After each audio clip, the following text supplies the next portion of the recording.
Here we go. Hour number 3. Joel Klatt will stop by in 15 minutes. This, live in Los Angeles, is The Herd. Wherever you may be and however you may be listening. iHeartRadio, Fox Sports Radio, FS1, and Sirius XM Channel 83. It is good to have you in today. A lot of different stories. And Joy Taylor is joining me. Joy, how are you? I'm doing good. Just, locking down. Locking down. How long do you do it? I don't know. We have a health crisis, which is obviously going to become a massive economic crisis. That's for politicians to decide. I do think we should lock down domestic travel for about 2 weeks. That's my opinion, but, I'm not a politician. This is, as I said from the very beginning 2 weeks ago, this is a spring-summer story. It's not a 3 or 4 week story. My gut feeling this morning, the NBA season will be canceled. Baseball will save it, but it won't look anything like it. Couple of NFL things. So Tom Brady this morning had his teleconference with the Tampa Bay Buccaneer media. And, listen, Brady is not going to shovel any dirt on the Patriots. That's not his brand. That's not who he is. It was interesting. Robert Kraft said, I don't know if it was a tweet. I don't know where it came from, but Kraft said, basically, he would have loved to have worked something out, but there was, circumstances out of his control, meaning basically Bill Belichick. And so at least Brady today did address those remarks by Robert Kraft. I'm not responsible for, how other people, will say certain things. I think Mr. Kraft has, been a great influence in my life. And I'm so grateful for, 2 decades. And, I referenced that the other day. It's been an amazing thing for my family, and I'm sure when I'm done playing, I'll look back and have a chance to really reevaluate, my entire career. But, at the same time, I'm excited for, this opportunity that I have. And, I can only speak to how I feel. And Brady's not the kind of guy, I said this earlier, I've left companies 3 times. Is you're so excited for the new place, you just don't really have the energy to bang on the old place. You think about them from time to time because when you're in a habit of being somewhere for 10 or 20 years, you have so many different habits that have been created in previous cultures. So you think about the previous place. But as Tom Brady says, I'm not going to badmouth the Patriots. I leave there with just great admiration for the people in that organization, and it's a world-class, first-class organization in every way, and I wanted to leave it that way too. So I know the Patriots have a great team. They always do. They have great players, great leadership, great coaches. I certainly wish them the best.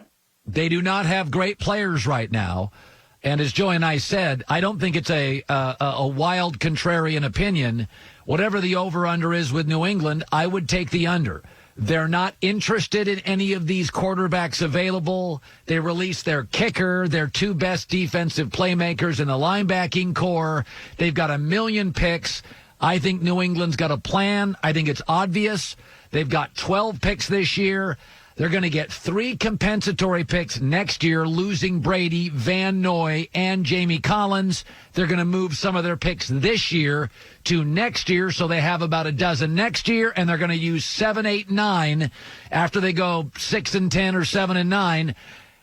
8th, 9th pick in the draft. They're going to move up. They're going to call the number 1 or number 2 team and say, hey, Cincinnati, you got a quarterback. Hey, New York Giants, you got a quarterback. Here's 8 picks. We'll take it. I really think Belichick has a plan. I do not think he's winging it. I think New England's going to step way back for 1 year, then be on their way again with a top quarterback prospect. Meanwhile, I think Tom is going to be very productive. Is going to win 10 to 11 games in a really good division. Tom will win this divorce short term. Long term, Tom's going to be out of the league in 2 to 3 years. Another quarterback story. The Carolina Panthers released Cam Newton today. Now, I've said Cam Newton, and this was my prediction, is Carmelo Anthony. Everybody says they love him, but when it gets down to it, nobody wants to play with him. So essentially, the new Carolina owner, David Tepper, who's all about, he's a culture guy, right? Build a culture. Didn't want him. Matt Rule, the Baylor coach, is a culture guy. Didn't want him. Ron Rivera, who knew this was coming. Of course he did. He still got friends in the building. Signed Kyle Allen. Not interested. What's Ron Rivera doing? Building a culture. If Sean McDermott at Buffalo passes on Cam Newton, that'll be 4 people that have said no thanks. Sean McDermott coached in Carolina. He's got $27 million in cap space. Cam Newton, most plays like Josh Allen. He's a perfect fit. Another story today, Ian Rappaport. Chargers, Bears. Carolina called both. Called the Chargers. They said no thanks. Called the Bears. They said no thanks. So, I mean, the Bears took Nick Foles' contract and traded draft picks over Cam. That's what I've said about Cam. The media has coddled him. Carolina was very protective of him, which I agree. I mean, if you got issues, you don't need to put him out there and embarrass players. But this is what I've said about Cam. He's Carmelo Anthony. I believe actions, not words. I don't care what you say. Show me. I hear all this. We love Cam. Chargers could have had him. Bears could have had him. Carolina could have kept him. Ron Rivera could have had him. Nope. You don't think Cam would win more in Washington today than Dwayne Haskins? Really? Really? So, again, it's for years and years I've said Cam had a great year and he's average. Don't tell me how much you love players. If Damian Lillard was on the market today, half the NBA would go crazy to get him. But nobody ever talks about Damian Lillard in the same kind of loving fashion as Westbrook. If Westbrook was on the market, most teams wouldn't want him. Most teams wouldn't take Westbrook. So who's really valuable? To me, it's Damian Lillard much more than Westbrook. What are you worth on the market? Okay? I don't care about, what are you on the market? When LeBron's available, they line up. They line up for LeBron. Melo's on the market, comes off the bench for Portland. Or is he starting now or coming off the bench? They don't have any wing scorers. He's probably starting. All right, Joel Klatt's around the corner. A lot of mock drafts are out there. We were joking earlier today. A little bit of video came out on Tua last night. It's funny because it was like 8 seconds. But he was just, he's just out of the protocol, so he can go out and move now with a trainer. I will say this, and I'll talk to Joel Klatt about. I like Tua. I think he's the most talented quarterback in this draft. I also think he's got a major injury concern. I am a believer, generally in life and in sports, be aggressive. Arizona was hyper-aggressive. They're in good shape with Kyler Murray. Think about the Washington Redskins. They drafted 2 quarterbacks. RG3 was a bust. They ended up with Kirk Cousins winning their division. If you go look at the Jags, you can whiff on the quarterback, Blake Bortles. They ended up in the AFC Championship. Listen, I think Tua, Danny Cannell said this, I think Tua is the greatest potential for Drew Brees or a whiff that I can ever remember. Because I don't think Baker Mayfield looks like Drew Brees. I do think Tua is him. Accurate, smaller, excellent leadership qualities, athletic enough to move, but not really a great athlete. I think his comp is Drew Brees. I never bought it with Baker. I thought Baker's was Case Keenum with a better arm. So Tua to me is either going to be a legend or you're going to be looking for a GM because you drafted him. But I do believe in sports and in life, aggressive wins. I would draft Tua if he was available and I was the Miami Dolphins. I'd draft him. I'd roll the dice. You draft him.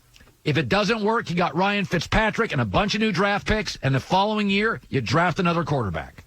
But like Justin Herbert of Oregon, I think could be really good or decent. I don't see a lot of whiff. Tua could be a legend, or he gets hurt and he's done. You have to be, how comfortable are you with risk? A lot of people aren't. A lot of people are not comfortable with risk. I think Brian Flores, I think he should go for it. And knowing this could be 7 games in, he's hurt, and you're like, oh, brother. But I think Miami is on the right track. They've got Ryan Fitzpatrick. I think they're going to be well coached. I think they have a bunch of picks. They're still mostly inexpensive. With Ryan Fitzpatrick at quarterback, I would go for it. But I do think there's a legend, or you're looking for a new GM quality to Tua. And that video yesterday, it's, you see 8 seconds of it, and it's like, he looks good.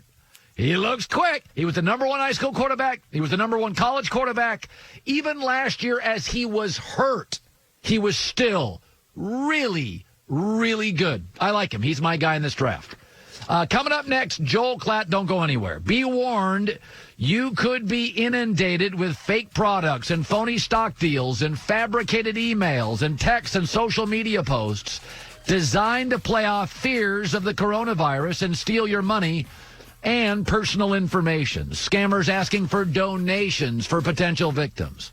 Listen, cyber criminals and identity thieves are getting smarter all the time. And when it comes to identity theft, you need comprehensive protection, and that's where LifeLock comes in. Stuff's getting shared all over the internet. Tax season coming up.